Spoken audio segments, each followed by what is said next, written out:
청소년의 건강한 식생활 실천을 위한 튼튼이 영양 캠프가 열렸습니다.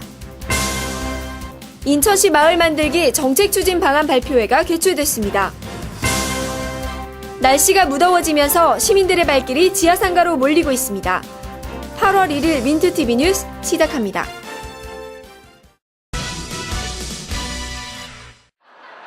학생들이 즐거운 표정으로 영상을 보고 있습니다. 영상은 다름 아닌 비만에 관한 것. 비만인 친구를 보고 웃어대며 놀리기도 하지만 요즘 아이들에게 비만은 더 이상 간과할 수 없는 질병으로 여겨지고 있습니다. 이처럼 비만뿐 아니라 성장기 청소년들이 가진 잘못된 식습관들을 교정하기 위해 송도에 있는 한 중학교에서는 튼튼이 영양 캠프를 진행했습니다. 중학생 학생들이 잘못된 식습관을 가지고 있는 경우가 많아서요. 캠프를 통해서 학생들이 잘못된 식습관을 바로잡고 편식 예방에 관심을 가질 수 있도록 효과가 있을 것 같습니다. 캠프에 참여한 학생들은 친구들과 함께 호흡을 맞춰가면서 영양 지식을 알아가고 간식을 직접 만들어보며 몸에 해로운 첨가물을 제거하는 방법에 대해서 배우는 등 다양한 프로그램과 체험을 통해 건강한 식습관을 실천하기 위한 기회를 얻었습니다. 평생 건강을 위해 올바른 식생활 습관을 형성하고 실생활에서 실천해야 하는 성장기 청소년들. 이번 캠프처럼 사회와 교육계에 지속적인 관심과 제도가 필요한 시점입니다. 민트TV 뉴스 김가은입니다.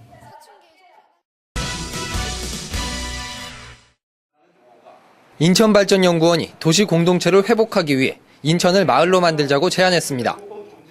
인천발전연구원은 지난 23일 연구 성과 발표회를 통해 도시의 마을이라는 공간 개념이 사라지면서 공동체 의식이 약화됐다고 지적하며 지역적 관심을 높이고 고령화 사회에 대비하기 위해선 다양한 세대와 계층이 어우러질 수 있는 마을이라는 개념이 필요하다고 전했습니다.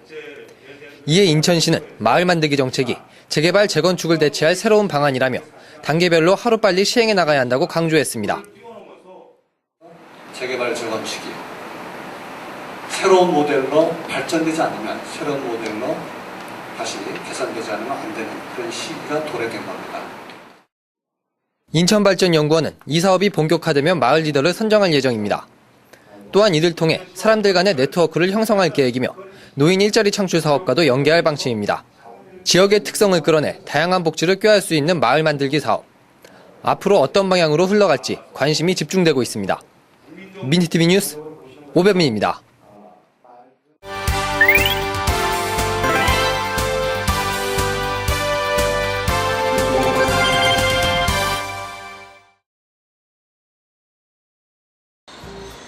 밖은 푹푹 찌는 한여름이지만 부평 지하도 상가가 시원한 여름 정기 세일에 들어갔다고 합니다.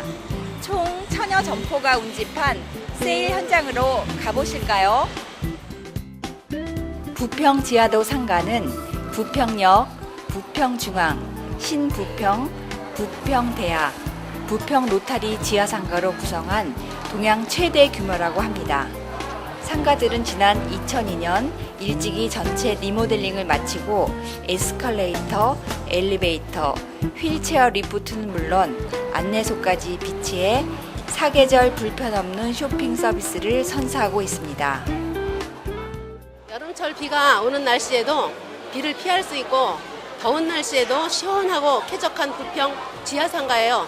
그리고 다양한 세일 행사와 경품 행사가 준비되어 있고요.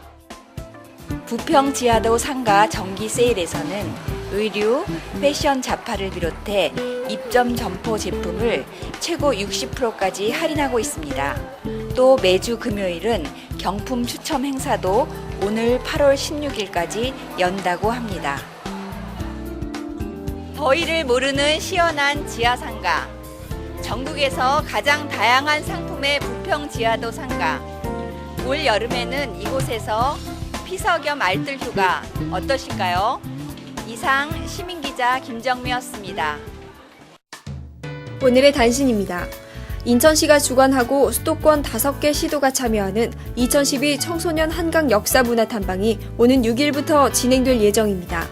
이번 행사는 한강의 역사 문화 유적지를 견학함으로써 청소년들의 역사에 대한 이해를 넓히기 위한 것입니다. 남구가 창조도시에 대한 이해 확산과 정책 반영을 위해 제3차 창조도시 포럼을 개최했습니다. 이번 포럼은 전통시장의 창조적 재생을 주제로 행정과 주민 간의 역할 분담과 구의 발전 방향 모색 등에 대한 토론이 진행됐습니다. 한국서부발전 서인천발전본부가 사회복지 공동모금회에 성금 300만 원을 전달했습니다. 이번 성금은 경서동 주민자치센터에서 운영하는 다문화 가정을 위한 한국어 교육과 소외계층의 복지 사업을 위해 쓰일 예정입니다.